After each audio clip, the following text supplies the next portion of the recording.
the term assumption has lots of different meanings in ordinary language. We're going to use it in a very specific way to mean an unstated premise in an argument. So it's a premise which is required by the argument in the sense that the conclusion of the argument wouldn't follow without it, but which is not explicitly stated in the argument. I'll come back to that again. So I'm going to start by talking a little bit about a principle of interpretation called the principle of charity. Then we'll look at some examples of assumptions in this sense in arguments. I'll talk about the 3 rules that are described in the study guide, which can help you identify unstated premises or assumptions in arguments. And then we'll look a bit at how assumptions fit into complex argument structures when there are sub-arguments and things like that. And we'll have another film clip from Pirates of the Caribbean to illustrate that. So I wanted to start by talking about this principle of interpretation called the principle of charity. There's different ways to formulate it. One way is this. Other things being equal, you should try to interpret someone so that they come out making as much sense as possible.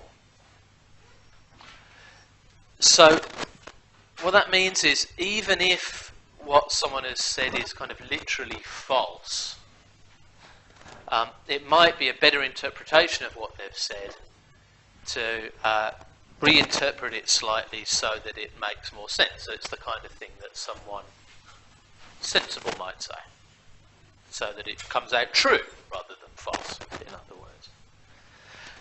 This principle doesn't mean that you should never interpret someone as saying something false, of course, because that would be silly. People say false things all the time.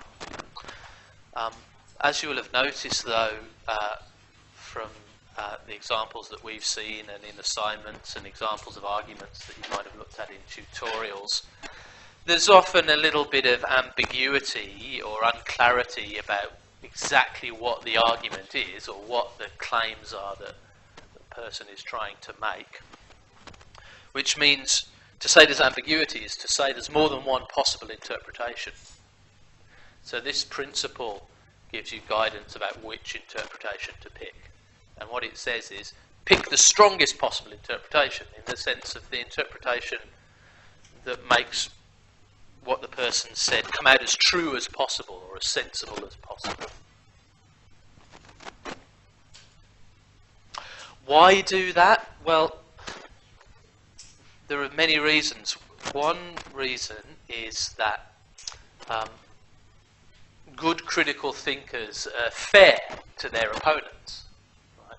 So if you want to criticize someone's argument or dispute someone's claims, it's not very fair to make a big point out of a little slip of the tongue. Right? If someone says something a bit wrong, it's probably not what they meant. It wouldn't be very fair to make a big thing about that. The other reason why that's not a good thing to do, apart from it not being very fair, is just that it's a bit of a waste of time. It's not a very efficient or sensible way to go about critiquing someone's argument or someone's claims.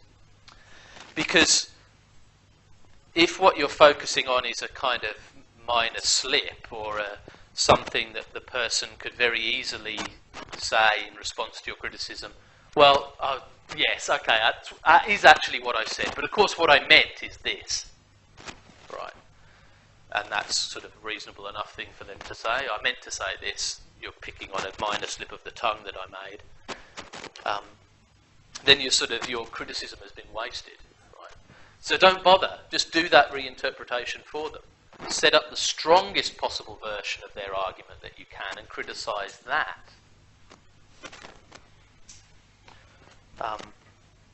Because then that makes your criticism more effective, right? Because you're criticizing the strongest version of their argument. You're not leaving them any room, or not very much room, to to clarify what they've said or to reinterpret what they've said, because you've already done that for them.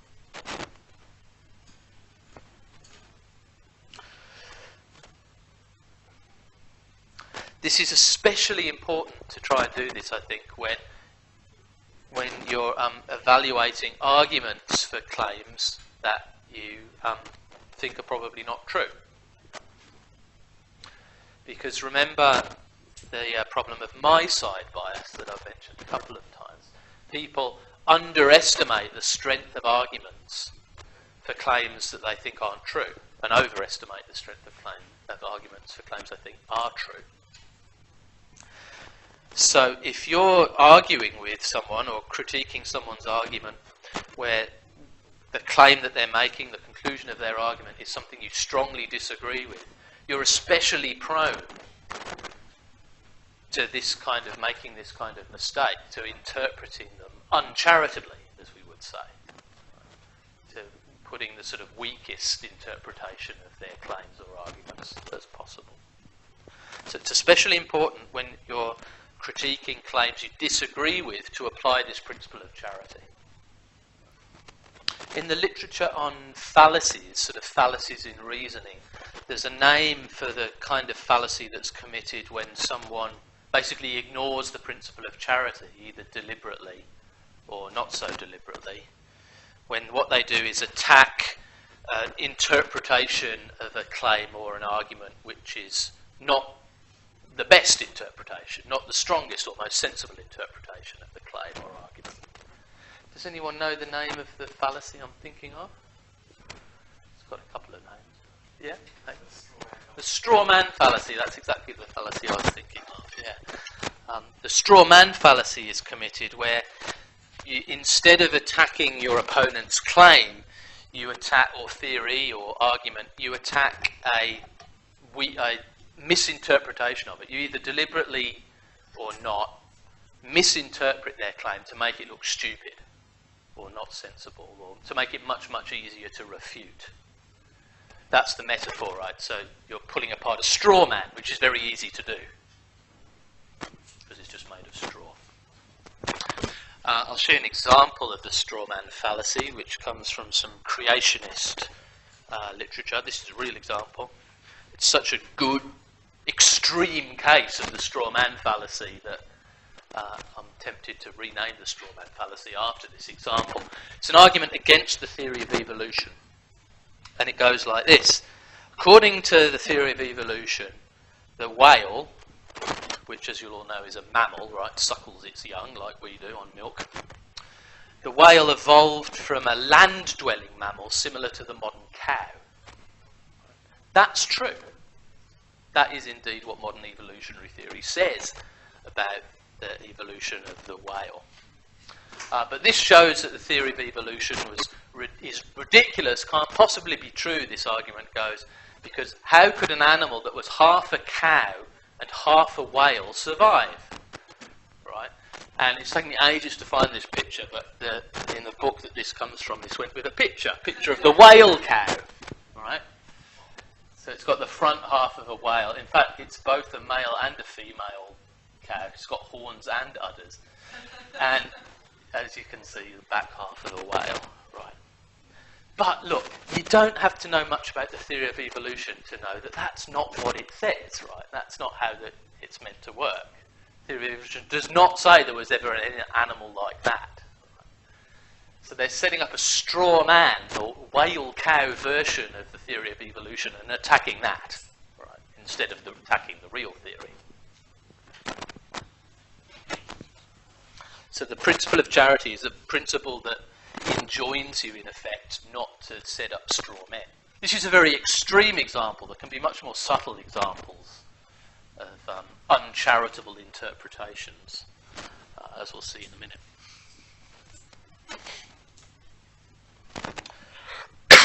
So as I said at the beginning, we're going to use the term assumption, which is used in lots of ways in ordinary language. So probably using it at all in this context is not a good idea, and other people use different terms for it because it is a bit of jargon, really, a bit of critical thinking jargon. What we mean by assumption is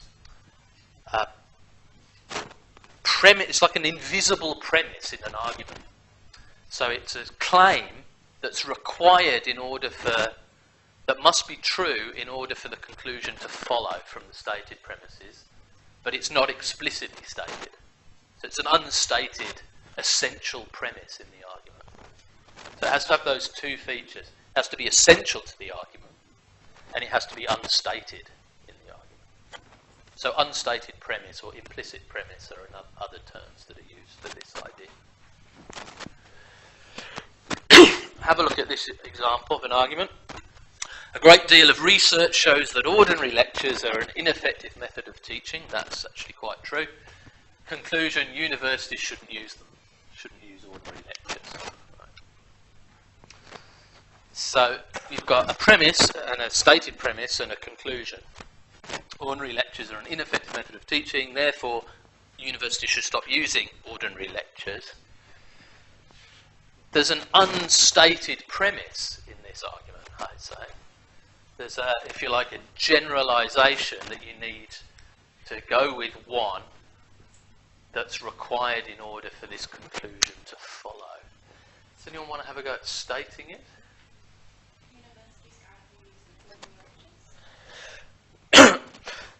Good. Universities currently use lectures.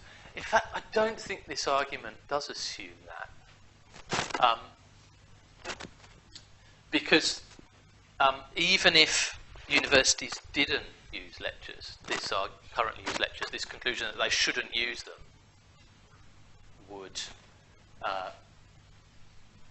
would still follow. Right? They shouldn't start using them. Right? Of course, as a matter of fact, you know as a bit of background knowledge that universities do use lectures, but that's not quite the assumption we need to get this conclusion. Yeah.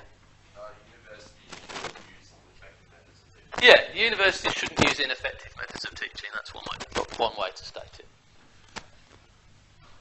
Right. See how that's kind of required by this argument? Because look, notice that the conclusion here says something about what universities shouldn't do. But the stated premise doesn't. So that suggests there's a gap. Right? And our unstated premise has got to say something about what universities should or shouldn't do. And it's got to link in with this first premise. So it should say that universities shouldn't use ineffective teaching.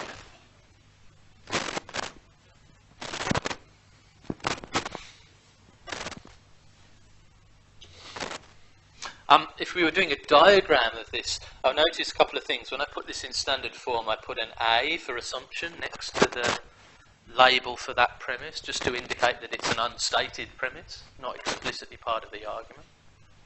You can use a U instead of an A if you prefer U for unstated. Sometimes people just underline the premise or draw a circle around it or something like that.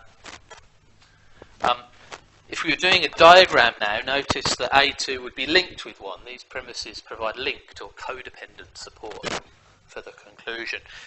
Unstated premises are always linked to the stated premise, right? Which makes sense if you think about it, because as I said, unstated premises are premises that are required by the argument, so they're needed by the argument, so they've got to be linked to the other premise to get the conclusion.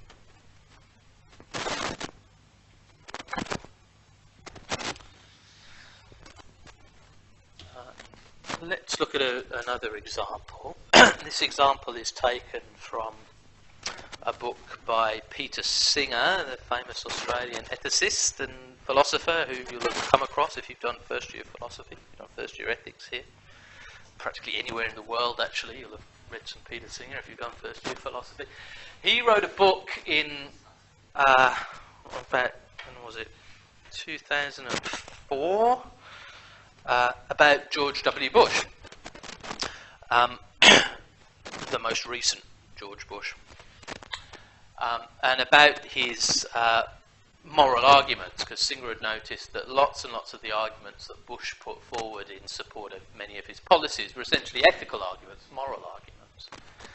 And so Singer wrote this amazing tour de force exercise in the principle of charity, in effect, this whole book discussing all these arguments of Bush's, these moral arguments of Bush and, his administration making the sort of strongest possible version he could of these arguments and then criticising them, usually. So one argument that he looks at is this argument that Bush used about why human embryos that had been created for the purposes of IVF, in vitro fertilisation, shouldn't be used for medical research. Right? You shouldn't take stem cells from them for medical research. That kills the embryo when you do that, or it did then.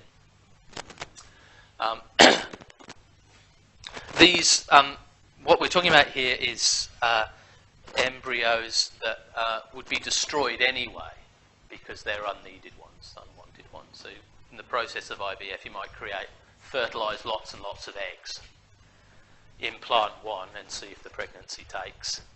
And if it does, fine, then you destroy the normal course of events. The other fertilised eggs are destroyed. If the pregnancy doesn't take, then you try again with one of the others. So scientists wanted to, instead of destroying these fertilised eggs, we can use them to do medical research. We can use them to create stem cells. Bush argued, no, we shouldn't do this, and he gave this argument. Are these frozen embryos human life and therefore something precious to be protected? So we've got one premise and a conclusion there. Frozen embryos are human life. And that's the thing that Bush puzzled his head about. Is that true? Therefore, they should be protected. They're precious and should be protected. What assumption is this argument making? Yeah. That we should protect human life. That's a reasonable thing to say. Human life should be protected. We should protect human life. However, this is too strong.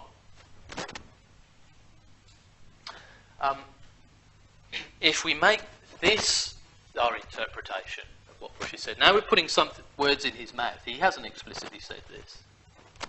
Here's something Bush has explicitly said. He's also a supporter of the death penalty. Right. But hang on, that's destroying human life, isn't it? The death penalty. So how is that consistent? Well, Bush himself answers this question. He says it's the difference between innocence and guilt. Right, that's what makes the difference. Why one's permissible and the other isn't. So a better way of stating this assumption in this argument would be what? How might you put it? Yeah. Yeah, all innocent human life should be protected. That's a more charitable interpretation. Now, notice we have to actually then change this a little bit to make it match up. We have to say, but that's okay, right? Because everyone's, we're not making one harder to believe or less plausible by adding the word innocent. We can pretty much agree that if anything counts as innocent, it would be an unborn, fertilised egg.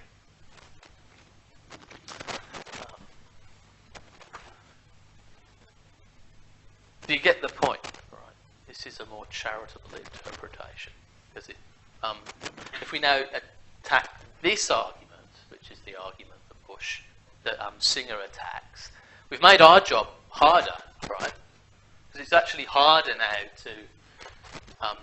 It's quite easy to attack this premise, the first version, that all human life should be protected. Really? All human life? What about killing in self-defense? What about this? What about that? What about innocent human life? Right, that's the premise you should attack if you want to try and defeat this argument.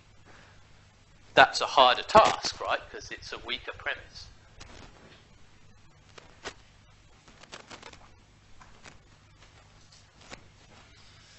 Notice how tempting it would be to ignore this subtlety if you were strongly in disagreement with Bush's conclusion.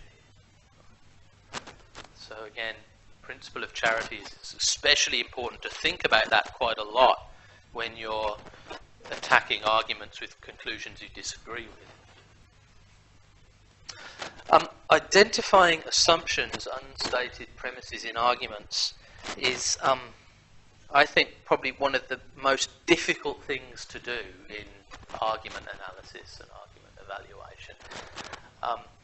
In fact, great scientific advances have often been made by very, very clever people doing nothing more, essentially, than identifying an unstated premise in an argument that everyone had already been used. So it often takes genius, scientific genius, to identify, or at least extreme cleverness, to identify unstated premises in arguments.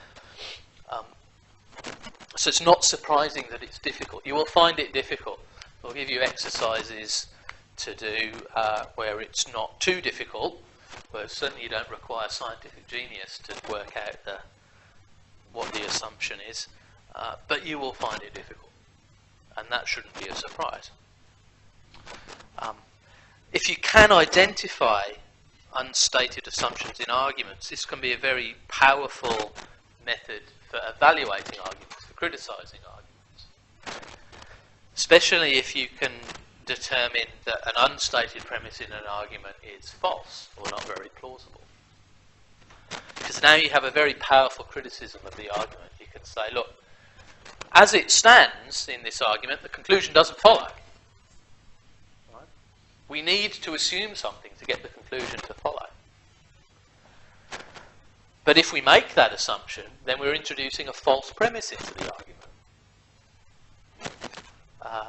So in either case, the argument's not cogent. Either the conclusion doesn't follow, or it does follow if we add in this other premise, but now not all the premises are true.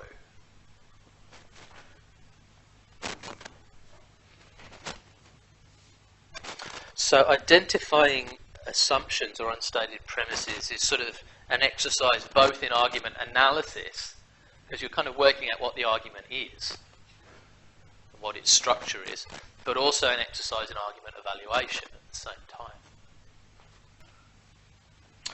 Okay, I'll just briefly talk about these three rules or guidelines for identifying unstated premises and arguments. This is discussed in the study guide.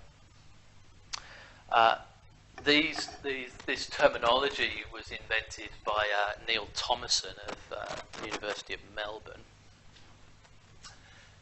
The first rule is this. It's called the lonely premise rule. And it says this, that if you've got an argument which contains just one premise, one explicitly stated premise, then it's very likely that it contains at least one unstated premise as well. That's because substantive conclusions don't follow from single premises. You usually need more than one premise to get a substantive conclusion. There are special cases where a conclusion really does follow from just one premise and no other unstated premises are needed. So this is only a rule of thumb, but most of the time, if you've just got one premise, that's a good hint that there's probably some unstated, invisible premises there as well. And you'll have noticed that's what we had in all the both examples that we looked at already. The human embryo, the embryo is a human life and therefore should be protected. That's a lonely premise, right? It's human life, therefore it should be protected. Just one premise. Ordinary lectures are an ineffective method of teaching. Therefore, universities should stop using them. Just one premise. Here's another example with just one premise. Freedom of speech is crucial in any democracy. That's the conclusion. Because, here's the premise, open discussions of candidates are essential for voters to make informed decisions during elections. We've got one premise, one conclusion. So the lonely premise rule applies, suggesting that there's at least one unstated assumption, perhaps more, in this argument.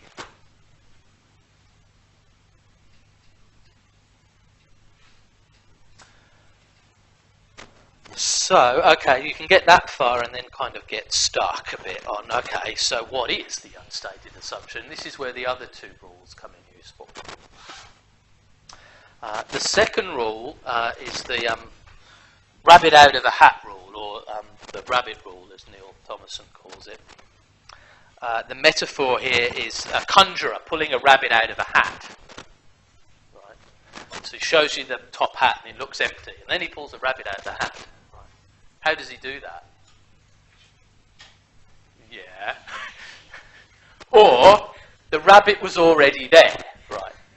You can't actually pull a rabbit out of a hat that doesn't have a rabbit in it already. Right? At some point, the magician must put that rabbit in there in order to pull it out. So this is the metaphor. It's the same with arguments. The argument is the hat and the conclusion is the rabbit. You can't get a conclusion about what universities should or shouldn't do, or about freedom of speech and democracy, without having some premise that says something about freedom of speech and democracy, or what universities should or shouldn't do. So what the rabbit rule suggests you do is look at the conclusion and see what words, phrases, concepts occur in it that don't occur in any stated premise. Those are the rabbits out of the hat, right? So those are the things in the conclusion that appear to come out of nowhere. But they can't really come out of nowhere. There's just an invisible premise that says something about them. So that's telling you what's going to be in your unstated premise. So in this case, let's look at the conclusion, read it bit by bit. We've got something about freedom of speech being crucial and democracy. Now look, freedom of speech is a rabbit out of a hat, right? There's nothing about freedom of speech in the stated premise. There's no word nothing that says exactly that. Something very close to it, right? Open discussions of candidates. We've got something about something being crucial for democracy. Well, crucial and essential here, I take it, mean roughly the same thing. So that's not pulling a rabbit out of a hat. We've got something being essential for something else, something being essential for something else here. So that matches up. But we've also got something about democracy here. Democracy isn't mentioned explicitly in the stated premise. So that tells us that the unstated premise is going to say something about democracy and possibly something about freedom of speech.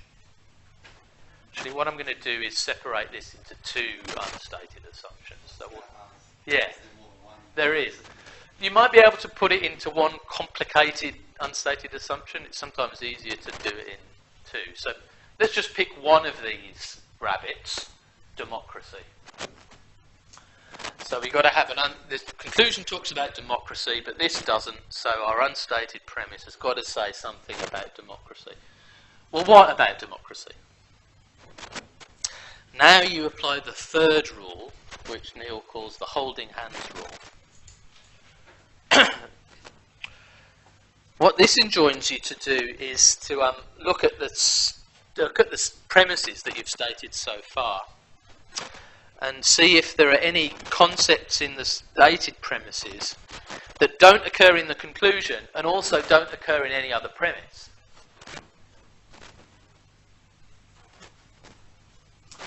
Well, what have we got in this stated premise? We've got something about open discussions of candidates. That's not mentioned in any other premise. There aren't any other premises really at the moment. We've just got this partially completed unstated one. And it's not mentioned in the conclusion. Right? So that suggests that our unstated assumption has got to say something about open discussions of candidates. There's also something about voters and informed decisions during elections. So all of those things are what they're sometimes called danglers. They're not attached to any other premise, right? And they're not in the conclusion.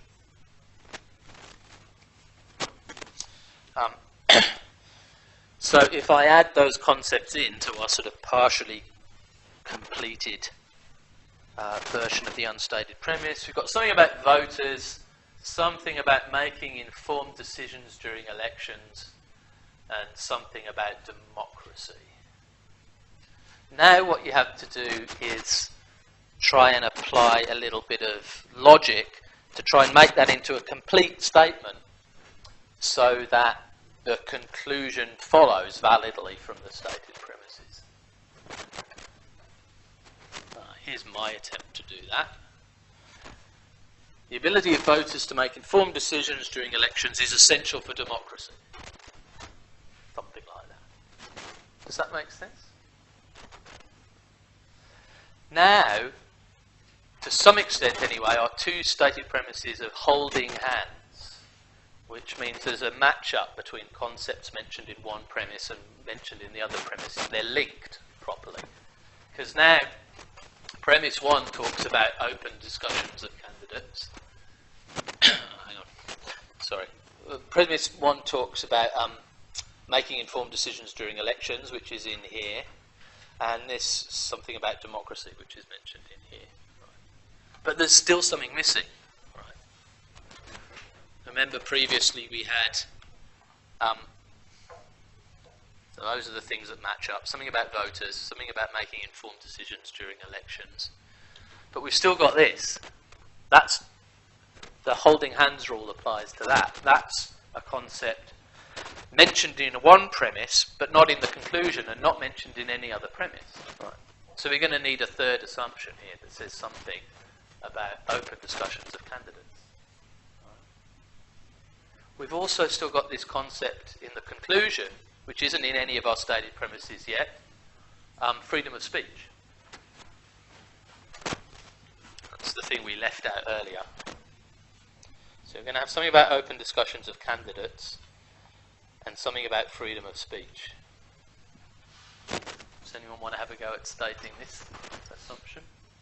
There's lots of right ways to do it. Something like freedom of speech entails being able to have open discussions. Yeah, freedom of speech entails being able to have open discussions of candidates. Another way of saying the same thing, I think, is this. Open discussion of candidates requires freedom of speech. Can't have one without the other. If you've got freedom of speech, you must have open discussions of candidates.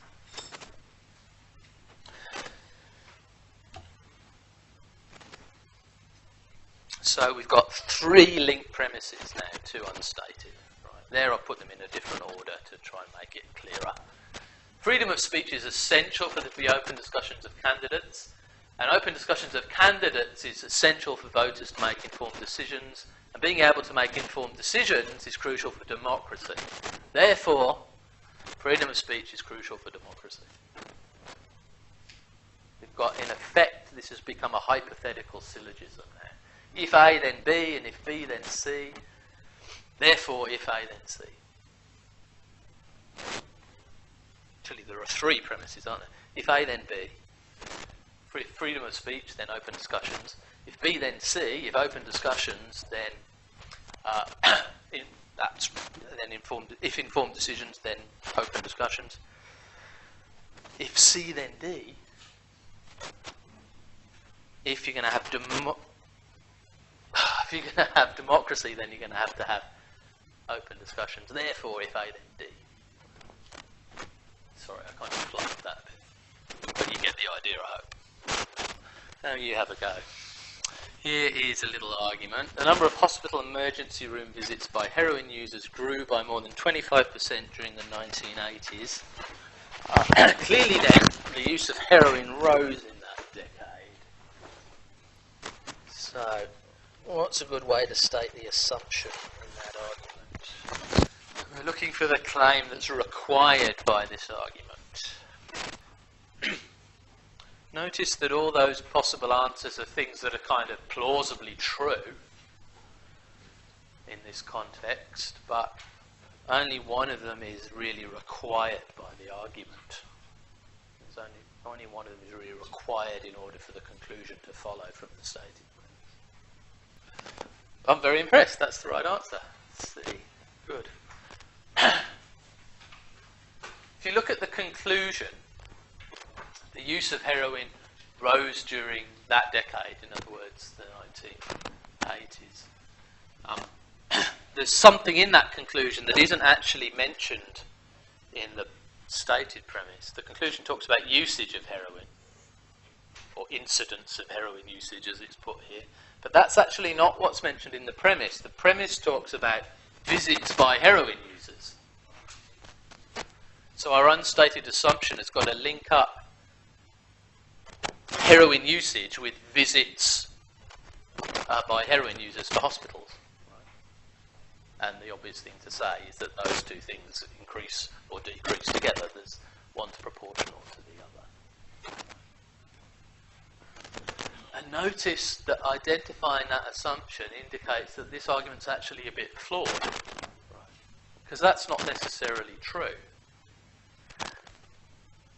It may not be at all that the reason why there have been more visits to hospitals is because more people are using heroin. Right? There might be other explanations for why there are more hospital visits. Perhaps the heroin being sold in the country in that decade was particularly dangerous or strong or something like that, resulting in more overdoses.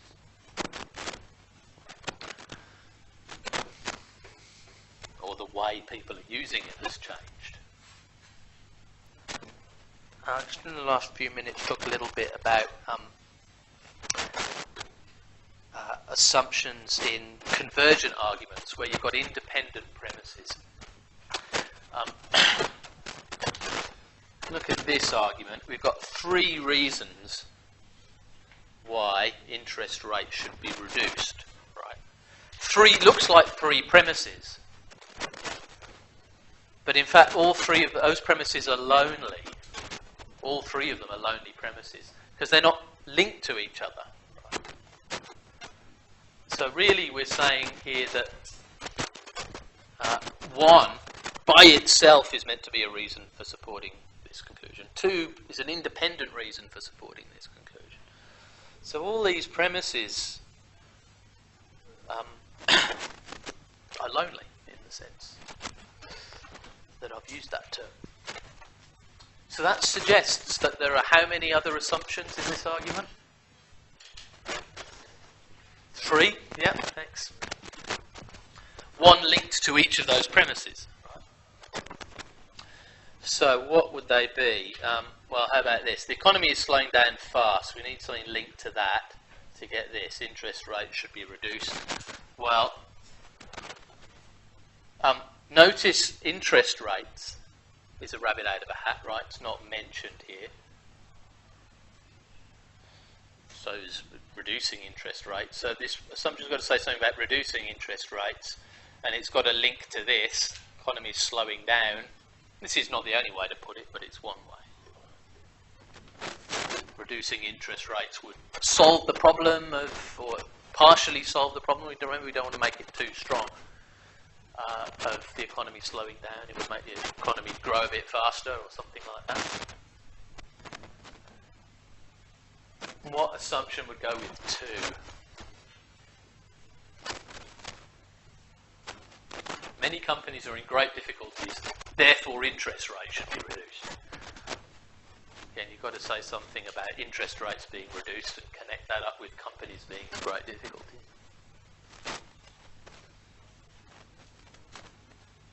Yeah, go ahead. Yeah, something like that. It's good enough. You want to kind of make it, you don't want to make it a generalization too broad or something like that.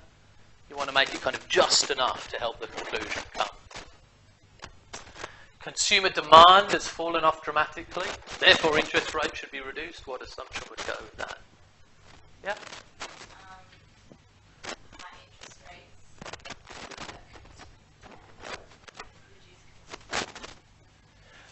Good, but I think, but what you actually need is a slightly different assumption here, which presumably which doesn't actually follow from what you've just said, but it's kind of plausible as well. That